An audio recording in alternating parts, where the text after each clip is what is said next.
Thanks so much for joining me on the Slice of Finance podcast. How are you today? I'm good. Thank you for having me. I'm excited to have you. Let's dive right in. We usually keep these episodes short and sweet. So, right out of the gate, would love for you to tell the audience a little bit about yourself. And if for some reason they don't know about Team8, an overview of Team8.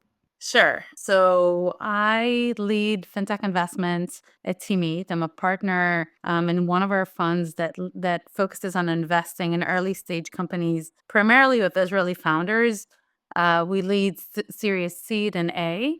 Team8 as a whole is a group that does both building of companies as well as investing in companies. We do it across three major or main domains. One is cyber, or I should say cyber and data. The second one is fintech, and the third one is digital health. We're fairly large VC. We have over 80 people, close to 90 people working for us here in Israel and in New York. A lot of the people are focusing on value creation and go to market across finance, HR, marketing, and BD. And yeah, happy to be here. Well, we're super happy to have you here. First question for you is really around cross-border payments. So, would love your take. So, this can be with your portfolio companies, but just in general as well. How are fintech companies innovating to make cross-border payments faster, cheaper, and more secure? Sure. So I didn't mention, but I spent prior to Team8, I spent 8 years at MasterCard in different roles, primarily on product for the US market, but then also in corp dev in Europe. And so cross-border was a major focus, obviously, for companies such as MasterCard. And for a good reason. One, they're expensive. Second of all, there's a huge volume of cross-border transactions and it's growing as the world gets more connected, as e-commerce is growing, as with the internet and everything else, and as companies become more global. We're seeing it across different drivers that are impacting this, and yet it's still very, very painful, and for different reasons. One being the regulation that is tight and getting tighter around it. Second is that many times it's very fragmented and you have a lot of players that are touching different parts of the transaction. And so as a whole, you can say, from an investor perspective, it's a big market. And second, it's a market with a ton of pain. So it's not a very efficient space. And so when you look at the opportunities where fintechs can come in and innovate, you could look at it from different perspectives. It can be a vertical, like the freight vertical, which is very cross-border in nature and has a lot of volumes, or it can be a specific area like AML or compliance that you're making easier. And by making it easier, you can support a smoother experience. Or it can be companies that are saying, you know what, we're going to make it more efficient from a fragmented perspective, that we're going to offer you both. We're going to offer you both sides, and it's going to be immediate. It's going to be transparent. Like, I'm thinking about Air Wallets and Wise and others that are making it much smoother. With that being said, I think the opportunity is still massive, and we haven't seen yet a huge shift from share of wallet or from a market share to these companies. I think we're going to see that adoption increase and potentially see more players come in and offer even greater value. I really have a big interest in when you start to look at the companies like Deal and Finally that have kind of integrated that cross-border payment into their platforms to basically my new favorite thing is the like hire anyone from anywhere and we'll Mhm. do all the paperwork and we'll handle everything. So that's been super interesting. I feel like for the longest time, a lot of these like HR tech tools did not have much like payment or fintech capabilities, and it seems like that's the norm now. Is that something that I know that's not specifically your space, right? The HR tech, but is that something that you've been seeing as well with like platforms like Deal and some of these others? So funny you mention it. We're actually now pretty deep with a company in diligence with a company that's actually looking at the space that Deal and Papaya and others are playing in, but from the CFO perspective. Hmm. So only from a finance perspective or starting point of the finance perspective. And then we're realizing how great the potential is from that perspective. And speaking to Deal and others, we realized that their proposition doesn't today doesn't go very deep within that space. And so the problems that exist within the CFO world in regards to payroll, be it global or not, are not addressed today. And so that's, I think, a very interesting space for companies that are building right now. And yeah, so to your point, yeah, I think their starting point wasn't financial, but their second, similar to freight, by the way, right? Like if you do a vertical approach, or not even vertical, but you solve a problem, but you understand that that problem lives and in a environment that also touches money in one way or another, and big volumes, then there's no there it's literally leaving money on the table and not addressing it, right? Because it's not, you're already the subject matter expert for that area for the business, so why not expand and also start managing that aspect? And I think the next stage would be, okay, so what other pains exist in that flow, and can we solve for the other ones as well? I want to stay on this topic of like the financial leaders within these organizations because it's super interesting. Kind of shifted a little bit to the kind of CFO stack innovation, right? So outside of like this company that you're looking at and some of the others, what innovations are really reshaping the CFO tech stack, and how are they driving better financial decision making in the process? I think the biggest interesting thing that is happening is the notion that CFOs should be using tech. And what does that do to CFOs, to the DNA of people that work in finance? Or not just their DNA, but their perspective and the way that they view their role, and the areas where when they're asking themselves, what value do we bring? How can we, what could be if we reimagined our role, what would it be? And I think that's really interesting, because once you start empowering the office of the CFO with tools, the perspective shifts from busy work to strategic work. And then there's no end to it, right? Because if you're saying, well, if I'm a company that's primarily employing an employment company, right? My finance team, how smart is my finance teams in regards to making decisions or driving business decisions on revenue and profitability? What if my data is now that I'm using tools, I can now very clearly see some patterns in my data. I can see that some of the facilities that I manage are bleeding money because the payroll there is off the chart. Everyone there is an overtime. Everyone there is, effectively I'm losing money, which is something that you wouldn't have realized before, just because it wasn't part of the capacity of the role. So I think the increased capacity and the CFO stack, or the increased capacity that the CFO stack enables, is pushing CFOs to ask themselves different questions. And then that's really, I think, where the ROI is going to come from, and not necessarily from, the efficiency play, or from the direct ROI that today is the basis for a lot of the pricing for these solutions. Another another thing I wanted to bring up to you is, how is the decision making? I mean, there's more decisions that have to be made now than maybe ever before, because in the past there were so many, from an expense perspective, right? There were so many tools that you're like, I know how many seats we have, I know this is the price, and now there's all these companies that are shifting to a usage. Right. That makes it a lot more difficult for CFOs and these other financial leaders to be able to say, I know how much we're going to spend this month.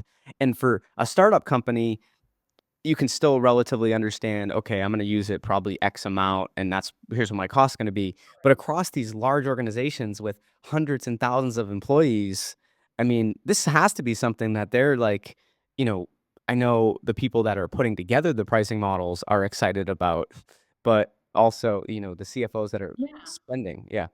I think it's really interesting what you're saying. Basically, you're saying that there's going to be a push from the CFR's perspective to get a very real sense of the unit economics, right? If it's usage based, then the ROI needs to be really, really crisp, and you need to stay within. And I think it would require the tech companies to really be better on at communicating the ROI and at probably on a more ongoing basis, right? Not necessarily. And I think that for many of these tools, especially for the CFO, it's very doable. Like I think, one of the things that we came across in our diligence for different tools, because we're seeing a lot of activity in the CFO stack, is CFOs admit that there's a pretty big cost of doing business across the board, be it in compliance fines that they're getting for not paying people as they should, or and mistakes that are being made, and it's stuff that has been flying under the radar to an extent, and they learn to live with it somewhat, regularly. And I think that that would have, so it's shifting from there to a world where they have good perspective and good understanding of what's happening with the data in real time. But then to your point, how do they create the controls in place now for that to still drive enough value in comparison to what you pay for these solutions? I haven't seen in the CFO stack the movement to usage based yet, which Okay, I, good to I know. don't know if it's happening. I think it's happening more in other tech areas. Yeah, I don't think it'll hit them yet. I mean, I think it will though, eventually. It just seems like that's what everyone's writing about right now in terms of the models. I mean, usage-based is nothing new. It was not the top choice for a lot of these companies.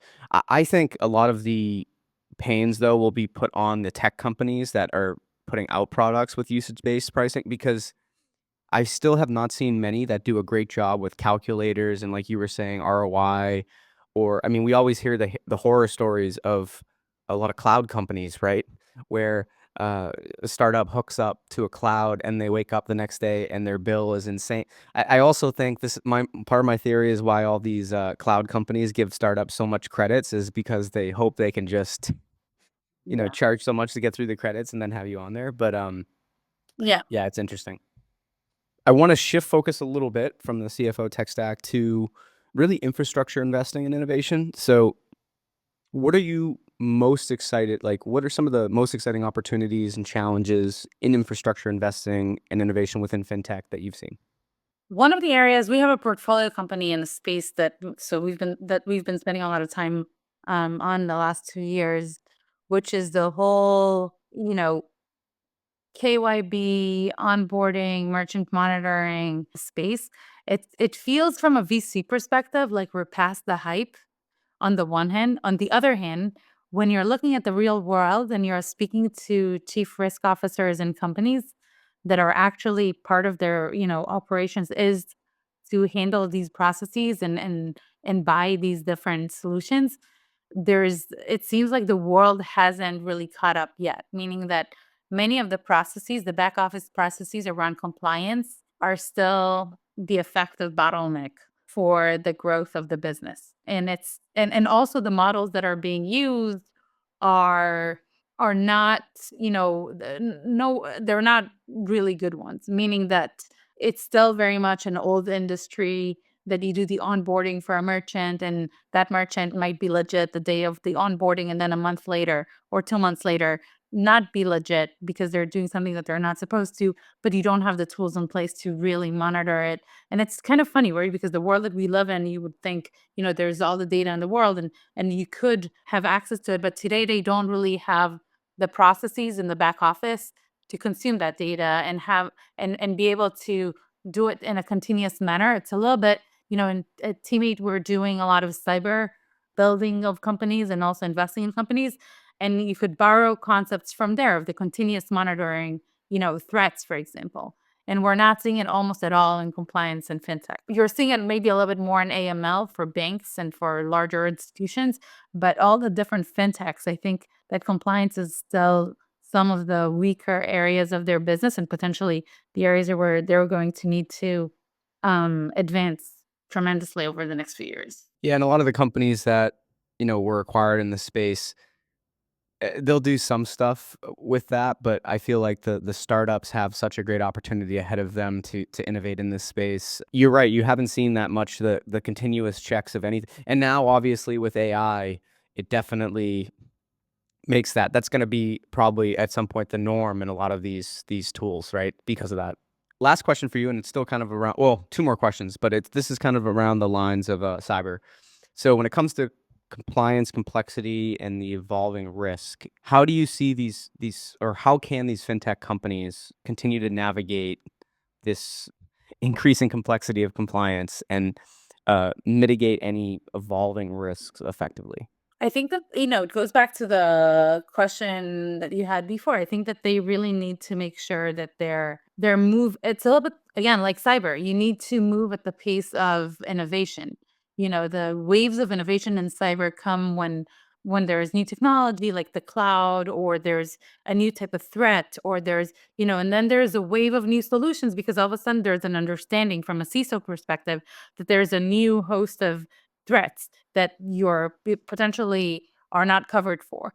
So similarly in fintech, like if I was if I were in a position of new fintechs to look at the of which solutions I would want to bring in, I would definitely first of all pick a few and not just one, and then second of all, I would definitely gravitate more towards the new world or the new generation of the solutions out there, and build it in the most flexible way that exists today. And I think that today, the solutions that are out there today from companies that were built in the last 2 to 3 years are probably the most flexible and most advanced that you see if you compare them to, the incumbents in the space. And so I think that's where I would similar to cyber, I would stay at the edges of innovation as much as I can. I love it. Last question, and it's really a lightning round of sorts. I'm gonna give you a few options, and I just want your opinion on a couple things. So, if you could recommend, you have to pick one of the three: a book, a course, or a YouTube video for one of the founders you're talking to, or any founder in the fintech space to you know, and read, take, or watch. What would it be? So taking into account that I'm working with Israeli founders, I think the one of the things that could really, really benefit them is either a go to market or corp dev perspective. I think that is the weakness of Israeli founders. They're absolutely magnificent and everything to do with tech, with innovation, with tenacity, with getting things done, with you know um, performing against all odds. Where they're not as strong is in their understanding of the mindset of how to work with larger organizations. So I would definitely recommend that. Okay. And one piece of advice throughout your career that's always stuck with you. I think it's one of the things that I keep coming back to with when something that one of my managers kept stressing is that we can where there's a lot of really smart people everywhere, right? And we can get engaged in different discussions, activities, whatever. You have to always be very, very clear in the ability to tie it back to results. And if it's something that you can't tie back to results, you need to tie it back to the reason of why you're doing it or why someone else is doing it, because otherwise it's really, especially I think for startups where their time is so expensive, right? Like the one resource that they need to really not waste is their time. I think it's super important for them to understand what they're trying to do and what the impact of that is going to be, and kind of check themselves against that. I love it. I want to thank you so much again for joining me here today. I look forward to having you on. Hopefully, in the future, we can maybe get you on a panel, go through some different topics. But thanks so much for joining us here today. Yeah, thank you. I enjoyed it.